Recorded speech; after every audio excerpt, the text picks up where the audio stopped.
बघा इकडं attentive listening ज्याला आपण म्हणतो, तर अटेन्शन देणं हे खूप जास्त महत्वाचं आहे. मग ते अटेन्शन देण्यासाठी आपल्याला डिस्ट्रॅक्शन्स जे आहेत किंवा जे लक्ष विचलित करणाऱ्या गोष्टी आहेत त्या बाजूला ठेवाव्या लागतील.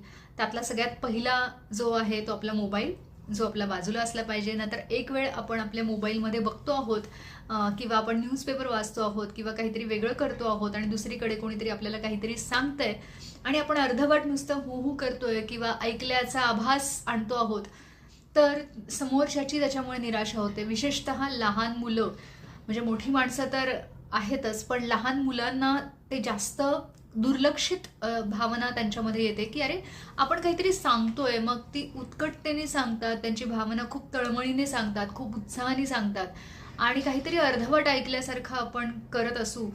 एकीकडे काम किंवा एकीकडे मोबाईलमध्ये असताना जर आपण काहीतरी अर्धवट ऐकून अर्धवट प्रतिक्रिया त्याच्यावर देत असू, तर त्याच्या